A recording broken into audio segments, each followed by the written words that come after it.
로마서 1장은 하나님의 진노, the wrath of God, 그것을 다룹니다. 근데 오늘 로마서 2장은 하나님의 심판, the judgment of God, 하나님의 심판에 대해서 기록되어 있습니다. 여러분, 하나님의 진노라는 것은 하나님께서 우리를 내버려 두는 것을 말하는 것입니다. 악을 행하다가 하나님께서 한 번, 두 번 경고해도 도무지 변할 것 같지 않기 때문에 그러면 네 맘대로 해라. 내버려 두는 것, 무관심한 것, 그게 로마서 1장에 나타난 하나님의 진노입니다. 그거는 정말 심판 중의 심판이죠. 그거는 하나님에 대한 불경건, 불의함으로 말미암아 하나님이 더 이상 우리에게 관여하지 않는 것. 그래서 이 세상의 동성연애라든지 이 세상에 하나님을 경외하지 않는 인간 중심의 문화라든지 세상의 정욕과 성공을 추구하는 그런 세상적인 자랑, 그것은 바로 축복이 아니고 저주인 것입니다. 그러나 오늘 로마서 2장은 하나님의 심판을 얘기하는데 이것은 우리의 죄악에 대해서 하나님께서 관여하셔서 징계하고 채찍질하는 것을 말하는 것입니다. 히브리서 12장 6절에 보면 하나님이 사랑하는 자를 어떻게 한다고요? 징계하십니다. 자기가 받으시는 아들마다 채찍질하는 거예요. 그래서 히브리서 12장 8절에 보면 징계가 없으면 사생하여 버린 자식이라 했어요. 하나님이 사랑하는 자마다 징계하고 채찍질하고 심판하신다는 것입니다. 하나님의 이 진노, 그것은 저주이지만 말입니다. 하나님의 심판, 그것은 축복입니다. 심판은 결론과 마지막을 얘기하는 게 아닙니다. 하나님께서 요나를 심판합니다. 다메섹 가서 다메섹 사람들이 하나님의 뜻대로 살지 못함으로 말미암아 저주받는다고 그렇게 심판하라고 해요. 그런데 요나가 그렇게 하지 않고 다시스로 도망갈 때 하나님께서 요나를 심판하지 않습니까? 고래배 속에 잡아넣어 버립니다. 풍랑을 만나서 더 이상 요나의 배가 가지 못하게 합니다. 그러나 그것은 축복이었습니다. 하나님께로 돌이킬 수 있는 그 자리, 우리 인간은요, 잘 되면 하나님 의지하지 않습니다. 내 능력으로 내 힘으로 살려고 합니다. 그러나 우리는 어려움을 만나면, 특별히 하나님의 징계를 만나면 우리는 회개합니다. 하나님께로 돌아섭니다. 하나님의 뜻이 무엇인가 생각해 봅니다. 내 뜻을 내려놓습니다. 하나님의 방법에 순종하려고 합니다. 바로 그것은 하나님이 우리에게 관여하시고 사랑하시는 증거이기 때문에 오늘 로마서 2장 하나님의 심판은 저주가 아니고 우리에게 축복인 것을 말씀하고 있는 것입니다. 이 회개하는 마음은요, 두 가지 현상으로 나타납니다. 내가 정말 회개를 했느냐 안 했느냐. 회개는요, 우리의 조그마한 잘못을 하나님 앞에 뉘우치는 그 정도는 회개가 아닙니다. 그건 뉘우침이지요. 그건 후회지요. 이 회개라는 것은 근본적인 방향 전환을 가리키는 것입니다. 내가 죽고 내 안에 그리스도께서 살아 역사하시는 바로 그것이 회개하는 마음인 것입니다. 우리는 하나님의 징계를 받을 때만, 우리는 하나님의 심판을 받을 때만 진정한 회개가 이루어졌는데 회개에 합당한 열매를 맺는다는 그 증거가 첫 번째 이렇게 나타난다는 거예요. 1절, 2절 한번 보겠습니다. 본문 1절, 2절입니다. 시작. 그러므로 남을 판단하는 사람아, 누구를 막론하고 내가 핑계하지 못할 것은 남을 판단하는 것으로 내가 너를 정죄함이니 판단하는 내가 같은 일을 행함이니라. 이런 일을 행하는 자에게 하나님의 심판이 진리대로 되는 줄 우리가 아노라 했습니다. 여러분이 회개했는지 회개하지 않았는지 그 증거는요, 남을 판단하는지 판단하지 않는지 그것을 보면 알 수 있습니다. 여러분, 남을 판단하는 것은 남을 판단하는 것이 아니고 오늘 뭐라고 말해요? 1절에 내가 너를 정죄한다, 너를 판단한다, 그렇게 말했습니다. 여러분, 남에게 잘못된 모습이 보이는 것은요, 그게 내 모습이라서 그런 거예요. 혹시 남에게 좋은 모습이 보이고 칭찬하고 싶고 감사하고 싶고 그 일로 기뻐하고 싶은 것은 바로 그 모습이 내 모습이기 때문에 그런 것입니다. 성경에 비판하지 말라 했잖아요. 마태복음 7장 2절에 너희가 비판하는 그 비판으로 너희가 비판을 받는다 했잖아요. 너희가 헤아리는 그 헤아림으로 너희가 똑같이 헤아림을 받게 된다고 했잖아요. 내 안의 비판이 벌써 다른 사람을 죽이는 사람은요, 자기가 자기를 먼저 죽입니다. 사울이 다윗을 죽이는 게 아니에요. 사울이 자기 자신 사울을 죽이는 거예요. 스스로 자기를 판단하는 사람은 다른 사람이 그렇게 잘못되게 보이는 거예요. 스스로 자기가 용납이 되고 자기 자신을 정말 사랑할 수 있는 사람은 다른 사람의 있는 모습 그대로 받아주고 사랑하는 마음이 있는 것입니다. 여러분, 하나님의 판단하고 인간의 판단의 기준은 다릅니다. 사람의 판단은 이게 자기가 기준이에요. 그러니까 얼마나 게이지가 잘못되었어요. 너무 자기중심적이고 이기적이라서 말입니다. 자기하고 틀린 것은 틀린 거예요. 자기도 잘못되었으면서 자기하고 맞으면 무조건 맞는 거고, 자기 편에 의해서 좌우되는 것입니다. 그런 사람들은 하나님의 큰 뜻을 이루어가지 못합니다. 회개하지 않았기 때문인 것입니다. 여전히 자기가 주인이에요. 자기가 자기 인생을 핸들하는 거예요. 오늘 아침에 제가 그런 설교를 했습니다. 여러분, 인류의 역사를 바꾼 위대한 인물 중에 아브라함 링컨이라는 사람이 있지 않았습니까? 그분이 흑인 노예 해방 운동을 하려고 하는데 얼마나 많은 사람들이 그걸 반대합니까? 특별히 남쪽에 이 예수 잘 믿는 흑인들을 중심으로 면화 산업을 일으켜서 그들의 경제적인 기반을 토대로 삼고 있는 그 사람들에게 있어서 흑인 해방이라는 것은 꿈에도 생각할 수 없는 일입니다. 오히려 흑인들은 노예로 살도록 하나님께서 그렇게 창조했다고 말하고, 그들이 해방되는 것은 하나님의 뜻이 아니라고 말하면서 자기들은 흑인들보다 조금 더 우월한 그런 존재인 줄 압니다. 여러분, 그런 문화에서 살았으면 그걸 어떻게 벗어날 수 있겠습니까? 그 자기 판단을 절대로 못 버립니다. 그런데 링컨이 대통령이 되고 북쪽에 와서 이 새로운 산업혁명이 일어나는 그 현상을 보면서 참 고통받는 노동자를 보면서 저들에게 자유를 줘야 되겠다, 그런 마음이 들면서 남쪽에서 그들보다도 더 인간적인 대접을 받지 못하고 살아가는 이 남군들, 그들 밑에서 종노릇하는 흑인들을 해방시키고 싶어서 정말 그 운동을 시작했었을 때 그 기득권을 사람들이 포기합니까? 여러분, 우리는 우리가 갖고 있는 내 판단을 죽어도 안 내려놓습니다. 내게 불이한 그것을 내가 손해보면서 그것을 빼앗기려고 하는 사람 누가 있습니까? 그러나 그런 모든 어려움을 극복하고 오늘 링컨은 흑인 해방을 위해서 남쪽하고 전쟁을 일으킵니다.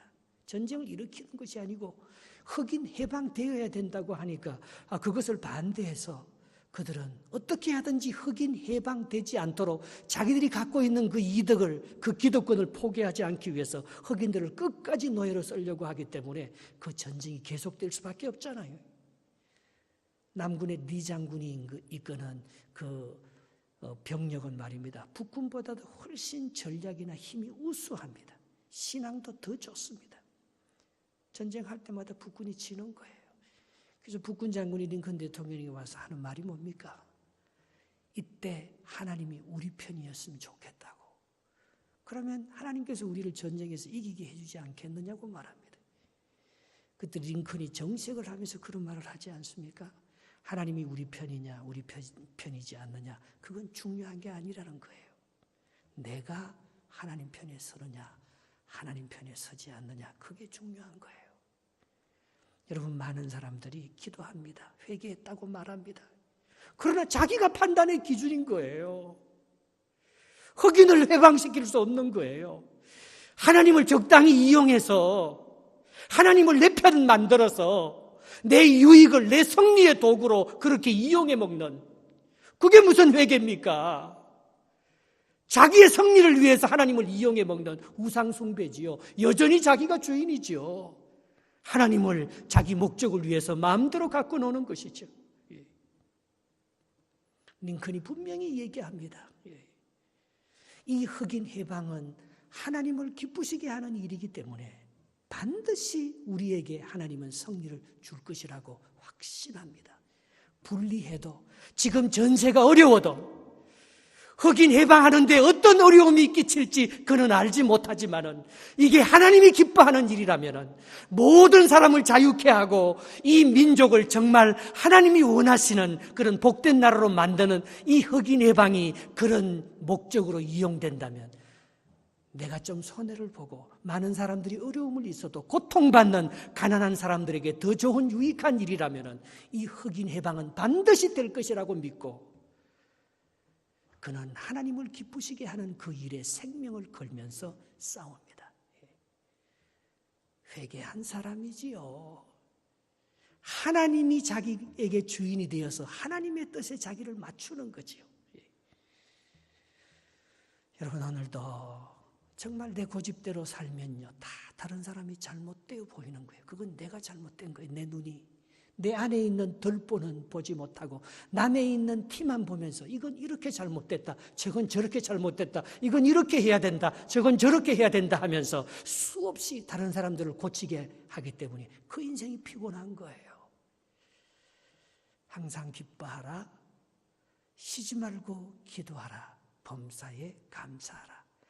내 인생의 기쁨을 잃어버렸다면 내 인생의 조그마한 작은 일도 감사하지 아니하고 불평과 원망이 가득하다면 나보다 조금만 나은 사람을 봐도 내가 그를 인정할 수 없다면 정말 내가 낮아져서 다른 사람을 더 좋게 만들고 행복하게 만드는 그런 마음이 내 안에서 사라지고 나의 이기적인 욕심으로 하나님을 이용해서 다른 사람들을 더 이기려고만 만들려고 한다면 우리에게는 회개의 열매가 없는 것입니다. 우리에게는 하나님이 내 주인이 되어서 정말 하나님의 나라가 천국이 내 안에서 이루어지지 않은 것입니다. 오늘도 진정한 회개의 열매가 여러분들에게 있기 위해서는 판단을 중단할 수 있는 정말 사도 바울이 그런 말을 하잖아요. 고린도전서 4장 2절에 보면 내가 다른 사람에게 무슨 판단을 듣는 것이 그게 내게 중요한 것이 아니다. 나도 나를 판단하지 않는다. 여러분 우리가 살아가면서 누구에게 판단을 받고 억울한 소리를 들을 때 그것이 그렇게 속상하고 그래서 그것 때문에 잠을 못 이루고 어떻게 하든지 나의 의로움을 증명하려고 하고 어떻게 하든지 그 사람이 잘못됐다는 것을 드러내려고 한다면 그건 회개한 사람이 아니죠. 다른 사람의 판단이 뭐 그리 중요합니까? 하나님의 공의와 하나님의 정의를 믿습니까? 하나님이 모든 것을 판단하셔서 원래대로 회복시켜 주실 줄 믿습니까? 그러면 맡겨놓으면 되잖아요. 내가 악에 받쳐서 분노하면요 그 사람이 내게 한 것보다도 훨씬 더 많이 갚습니다. 그러면 나도 또 판단받고 심판받는 거죠. 그러나 내가 약하고 부족하면 말입니다. 그 사람이 내게 한 걸 다 못 갚을 수도 있어요. 그래서 속상하고 억울해합니다. 성공해야지. 내가 저럼 짓밟아야지. 내가 지금은 가만히 있지만 성공하면 보자. 만약에 요셉이 그런 마음이 있었다면 국무총리가 되어서 형들이 자기를 팔고 말입니다. 자기를 속이고 자기에게 억울한 누명을 씌운 그로 보디발의 아내와 자기가 그렇게 잘 대해줬는데도 자기를 심판했던 그 바로의 술 맡은 관원장, 떡 맡은 관원장들에 대한 그 서러움과 아픔으로 말입니다. 그 인생이 얼마나 불행했겠습니까? 그러나 다 하나님께 맡기잖아요. 그들을 판단하지 않잖아요. 형들을 판단하지 않았습니다. 보디발의 아내를 미워하지 않았습니다. 끝까지 요셉은 보디발과 함께 가야 되는 거예요. 보디발이 2인자였어요. 그런데 이제는 요셉이 2인자였고 보디발이 3인자로 내려왔었을 때 요셉이 보디발 가정에 달하는 그 서러움은 얼마나 컸겠습니까? 성공하고 나도요, 성공 전에 당하는 고통보다도 더 큰 아픔과 비교와 시기와 질투는 계속됩니다. 그 싸움에서 이겨야 되는 거죠. 그거는 근본적으로 내가 주인이 아니고 하나님이 주인이 되기 전까지는 그 질투를 못 이기는 거예요. 그 분노와 미움을 못 이기는 거예요. 결국 내가 주인이 되어서 수많은 사람을 판단하면서 높이 올라가면 올라갈수록 더 큰 죄에 빠지는, 그래서 자기는 더 불행해지는, 감사와 기쁨과 행복이 사라지는, 자기가 모든 것을 좌지우지하려는 그런 일들로 말미암아 얼마나 그 인생이 피곤해지겠습니까? 그 마음은 진짜 회개하는 마음이 아니지요. 예. 두 번째로 하나님께서 우리에게 주시는 회개에 합당한 열매는 4절에 이렇게 나와 있습니다. 같이 한번 읽어보겠습니다. 4절 5절입니다. 시작. 혹 내가 하나님의 인자하심이 너를 인도하여 회개하게 하심을 알지 못하여 그의 인자하심과 용납하심과 길이 참으심이 풍성함을 멸시하느냐. 다만 내 고집과 회개하지 아니한 마음을 따라 진노의 날 곧 하나님의 의로우신 심판이 나타나는 그날에 임할 진노를 내게 쌓는도다 했습니다. 여러분, 하나님의 심판과 인간의 심판이 다른 것은, 인간의 심판은요 국률이 없습니다. 그 사람 망했으면 좋겠어요. 내가 그 사람을 판단한 대로 그 사람이 그렇게 저주받아서 더 이상 일어나지 못하면 좋겠어요. 용서받지 못하면 좋겠어요. 그러나 4절을 다시 보시기 바랍니다. 4절에 보면 하나님의 심판은 뭐예요? 내 죄악보다도 하나님의 인자하심, 내가 당할 저주보다도 하나님의 용서하심이 더 커요. 그러니까 하나님은요, 우리를 심판하고도 용서해 주십니다. 하나님의 뜻은 심판 그 자체의 목적이 있는 것이 아니고 회개하여서 한 사람도 멸망하지 아니하고 다 구원받는 것이 하나님의 뜻입니다. 그러나 우리는 어때요? 우리의 심판은 그 심판이 끝이기를 원하죠. 하나님의 심판은 과정일 뿐입니다. 요한계시록이 끝이 아닙니다. 요나에게 다메섹에 가서 심판을 선포하는 게 그게 끝이 아닙니다. 다메섹 사람들이 그 얘기를 듣고 말입니다. 왕에서부터 짐승에까지 회개하면서 죄를 덮으시고 그들의 잘못을 뉘우치며 주께로 돌아오는 놀라운 역사가 있지 않았습니까? 그게 하나님의 심판이라는 거예요. 사람들의 심판, 사람들의 판단은 그것이 종지부를 찍고 그것이 마지막입니다. 그러나 하나님의 심판은 하나님의 인자하심이 더 커서 회개에 이르게 하셔서 우리를 용납하시고 우리를 길이 참으시고 우리에게 풍성한 은혜를 주시려고 하는데, 너는 하나님의 그 크신 그 마음을 멸시하고 네가 하나님 자리에 서서 그 사람이 그 상태에서 더 이상 일어나지 못하고 멸망받기를 네가 그렇게 원하느냐는 것입니다.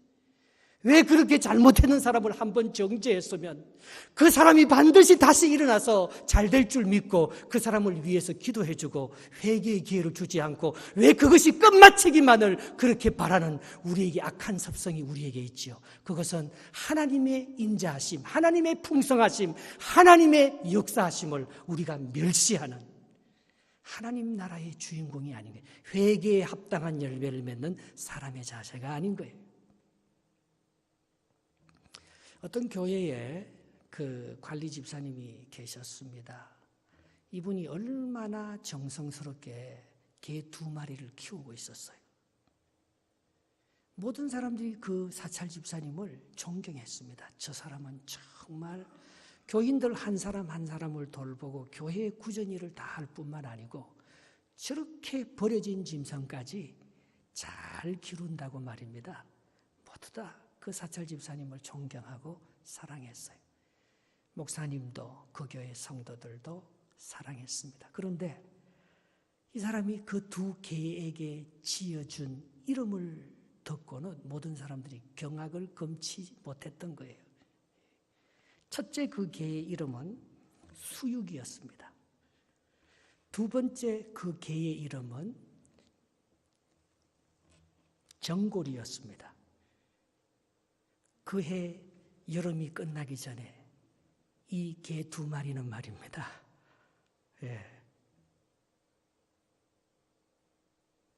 보신탕으로 어느 날 갑자기 다 사라져 없어지게 된 거예요. 정성을 들여서 잘 키우면 뭐랍니까? 잡아먹기 위해서 키우는데 말입니다. 결국 자기의 유익을 위해서 잘해준 거잖아요.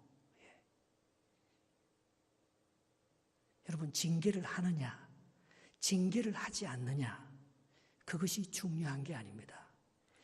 누구에게 잘해주느냐, 누구에게 잘못해주느냐, 그게 중요한 게 아닙니다. 하나님의 심판이 인간의 심판하고 다른 게 뭐예요? 그 동기가 하나님은 잡아먹기 위해서, 우리를 정말 그렇게 망하게 하기 위해서 우리를 심판하시고 때리시고 우리에게 어려움을 주는 분이 아니라는 것입니다. 그렇게 아무리 잘해도 말입니다.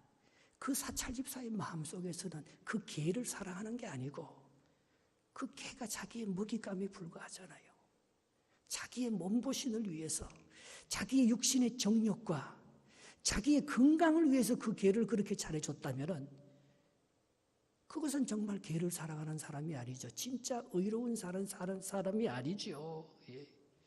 하나님의 징계는 비록 우리가 보기에 좋지 않게 보이고 우리가 하나님 앞에서 회개한다는 것은 정말 부담스럽고 힘들게 보이지만은 하나님의 징계와 하나님의 회개는 십자가의 은총과 똑같은 것입니다. 하나님께서는 우리의 죄를 심판하시고 징계하시기 전에 먼저 자기 아들을 죽이시고 심판하면서 우리의 죄를 사하시고 우리를 용서해 주기 위해서 우리 보고 회개하라고 하고 우리에게 징계의 채찍을 내미시는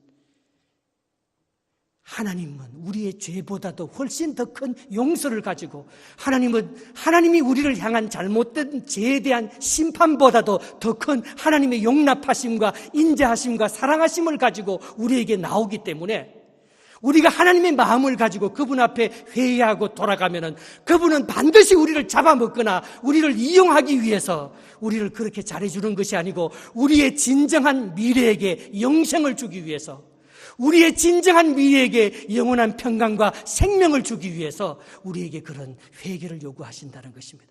하나님의 심판과 우리의 심판은 다른 것입니다. 하나님의 행위와 우리의 행위는 다른 것입니다. 우리는 자기의 유익을 위해서 그 심판이 영원한 심판으로 끝마치기 위해서 다른 사람을 정죄하고 판단하지만 하나님의 행위는 우리를 심판한다. 그렇게 살지 못하면 회개하지 않으면 내가 너를 친다고 말하지만 바로 그분의 행위는 의로워서 우리를 구원과 의로움과 영생을 주게 하기 위해서 우리에게 그런 징계와 회개를 말씀하고 있다는 것입니다. 8절부터 10절 말씀 한번 읽어보겠습니다. 8절 시작. 오직 당을 지어 진리를 따르지 아니하고 불의를 따르는 자에게는 진노와 분노로 하시리라. 악을 행하는 각 사람의 영에는 환난과 공고가 있으리니 먼저는 유대인에게요 그리고 헬라인에게며 선을 행하는 각 사람에게는 영광과 존귀와 평강이 있으리니 먼저는 유대인에게요 그리고 헬라인에게라 했습니다. 여러분은 그 동기가 무엇입니까? 여기서 말하는 행위는 말입니다. 악과 선은 단순한 행위를 말하는 것이 아닙니다. 그 마음에 하나님의 마음이 있냐 말입니다. 모든 것보다 사랑을 더하라. 이는 너희를 온전하게 매는 띠니라 했습니다. 여러분, 우리가 누구를 고치고 누구를 징계한다고 그 사람이 변하겠습니까? 그 사람이 누구를 고치려고 하고 누구를 회개시키려고 하고 누구를 징계하려고 할 때 그 안에 그 사람을 향한 사랑과 그 사람의 진정한 변화되는 모습을 바라보는 하나님의 사랑, 하나님의 인애하심, 하나님의 긍휼하심을 믿을 때 우리가 회개하고 변화받지 않겠습니까? 우리가 그런 마음을 가진다면 다른 사람들을 심판하고 판단할 때도 마찬가지입니다. 판단할 수 있어요. 누가 누구에게 정말 잘못된 소식을 들을 때 나도 그 사람에 대해서 그런 잘못된 선입관을 가질 수 있어요. 그러나 우리가 그 마음 너머에, 우리를 심판하는 그 마음 너머에 하나님의 사랑의 십자가, 내가 그 방패가 되어서 말입니다. 그 모든 것을 감당할 수 있는 그런 하나님의 은혜와 사랑이 없으면 우리가 어찌 그 일을 감당할 수 있겠습니까? 어제 우리 시니어 대학에서 그 아쿠아리움 수족관을 방문했습니다. 우리 시니어 49명이 여기 스쿨버스를 대절해서 말입니다. 토론토에 있는 수족관 정말 갔다 오는데 얼마나 마음이 기쁘고 즐거운지 모르겠어요. 그 우리 교회 나오는 사람들보다도 우리 교회 안 나오고 마음이 시험에 드는 사람이 가득할 것입니다. 그 제 옆에 탄 75세 된 할아버지 한 분이 계셨어요. 그래서 목사님, 사실 저는요 감리교에서 할아버지 때부터 유아 세례를 받았습니다. 그런데 저는요 여기 우리 QEW 가다 보면 십자가가 이렇게 왼쪽에 크게 하나 서 있지 않습니까? 저는 저 십자가를 싫어합니다. 저렇게 십자가만 세워놓고 예수 믿는 사람들이 믿음으로 살지 않는 그 모습을 볼 때에 저는 예수는 좋지만 예수 믿는 사람들에게 시험을 받아서 자기는 40년 전에 이민 와서 이민교회의 상황을 보고 낙심해서 자기는 더 이상 교회를 안 다닌다는 거예요. 요즘은요 교회 안의 교인보다도요 교회 바깥의 교인이 더 많습니다. 분명히 예수는 믿는데요 교회는 안 나와요. 점점 자기들의 가정재단을 섬기면서 자기들의 하나님, 자기가 믿는 하나님을 믿고 있어요. 자기 판단과 자기 생각이 너무나 분명해서 말입니다. 그래서 내가 이 사람을요 내가 한마디도 할 말이 없더라고요. 왜 당신은 기독교에 대해서 수많은 사람들이 당신에게 상처를 입힌 그 사람들을 보고 왜 그 사람들을 판단하는 그 자리에 앉아서 당신도 예수를 안 믿고 정말 기독교에 대해서 나쁘고 부정적인 인상만 그렇게 갖고 있습니까? 내가 그런 말을 하고 싶어도 내가 할 수 있는 말이 한마디도 없었어요. 아, 그래요. 그럴 수 있겠군요. 제가 그냥 그렇게만 대답했어요.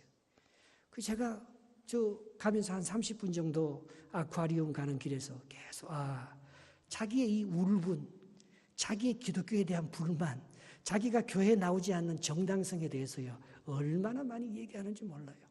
제가요 정말 답답하지만 사실은 그 얘기를 듣고 있는 내가 너무나 화가 나서 정말 좀 반박해주고 싶었지만 그러나 내가 한마디도 말도 못하고 그래요 그렇게만 했어요. 돌아오는 길에 말입니다.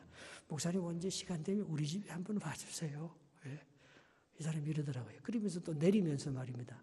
아무도 딴 사람은 팁 주는 사람이 없는데 이 사람이요 운전기사에게 팁을 딱 주고 내리더라고요. 사람이 두 마음이 다 있는 거 아니겠어요? 내가 그 사람이 얘기를 듣고요 만약에 반박하면서 오고 가면서 1시간을 왔다면은 자기 마음에 뭐가 남겠어요? 그런데 제가요 내가 마음이 좀 속도 상하고 내가 그 얘기를 듣고 분노도 많이 일어났지만은 그냥 들어주는 것밖에는 내가 할 수 없었어요. 그런데 자기가 처음으로 자기 집에 나보고 와달라니까 얼마나 고마운 일이에요. 또 자기가 마음의 문을 열고 말입니다. 팁도 주고 하니까 그게 얼마나 그 마음의 문이 많이 열린 거예요. 참 교회가 고맙다고, 이 지역 사회를 위해서 그렇게 이렇게 해줘서 고맙다고. 자기가 행위가 없다 이거죠. 사실 그렇게 말하는 그 사람이 그게 전부이겠어요? 그렇지 않습니다. 그 안에는 하나님을 사랑하는 마음도 많고 좋은 것도 많을 거예요. 그런데 그런 은사들은 다 잠재워져 버렸고 그저 이 눈이 말입니다. 자기가 주인이 되어서 남을 판단하는, 남을 정죄하는 자리에 앉아서 회개가 안 되는 거예요. 회개하고 싶다고 회개되는 게 아닙니다. 감사하고 싶다고 감사가 되는 게 아닙니다. 기쁘게 살고 싶다고 기쁘게 살게 되는 게 아닙니다. 회개하는 사람을 만나면 회개가 되는 거예요. 감사하는 사람들에게 영향을 받으면 감사가 일어나는 거예요. 기쁜 성령이 충만하는 사람을 만나서 그와 교제하고 그게 머물다 보면 자기 안에 이상하게 긍정의 영, 성령의 영, 믿음의 영, 감사의 영, 축복의 영, 열매 맺는 영이 들어와서 자기도 모르게 그런 정말 사탄의 마음에서 성령의 마음으로 미워하고 판단하는 마음에서 용납하고 인정하고 받아들이고 용서하는 마음으로 그렇게 변할 수 있는 그런 마음이 있는 거예요. 똑같이 싸우고 똑같이 누가 옳으냐고 따지고 정죄해봤자 그 사람 어떻게 변하겠습니까? 그러나 용납받으면 자기가 비록 남을 판단해도 다른 사람은 판단하지 않고 자기 자신의 판단을 인정받을 수 있다면 그 사람은 어떤 부분에서 다른 사람에게 가서 또 전에 90% 하다가 이제는 80%, 70%, 60% 판단을 죽이면서 10%, 20%, 30% 남을 사랑하고 남을 용납하고 기독교를 인정하고 하나님의 사랑과 용서하심을 인정하면서 점점 주께로 나올 수 있는 그 마음이 늘지 않겠습니까? 오늘 하나님의 심판은 심판이 아닙니다. 그것은 마지막 종착역이 아닙니다. 하나님은 우리를 심판하신다고 하면서 자기가 자기를 심판하면서 내가 더 큰 죄인인 줄 알고 인간이 인간 스스로 구원받을 수 없는 줄 알고 하나님의 그 크신 사랑으로 십자가의 사랑으로 우리를 용납해 줬기 때문에 하나님을 저주하던 하나님을 심판하던 인간들이 하나님의 사랑에 감동당해서 하나님의 십자가의 은총을 깨닫고 스스로 판단해서 용납함으로 분노해서 감사와 기쁨으로 그가 그렇게 그런 경험을 함으로 말미암아 정말 다른 사람들을 용납하고 교회를 사랑하고 하나님을 만날 수 있는 바로 그런 자리에 이르게 된다는 것입니다. 오늘도 여러분들 때문에 많은 사람들이 행복해지기를 주님의 이름으로 축복합니다. 여러분들 때문에 세상을 판단하고 정죄하고 예수 그리스도의 사랑을 모르고 예수 믿는 사람을 정죄하는 모든 사람들이 그리스도의 진짜 사랑을 조금이라도 발견하고 주님께로 돌아오는 놀라운 하나님 나라의 회복의 역사가 저와 여러분들 가운데 있어지기를 주님의 이름으로 축복합니다. 아멘. 찬송하겠습니다.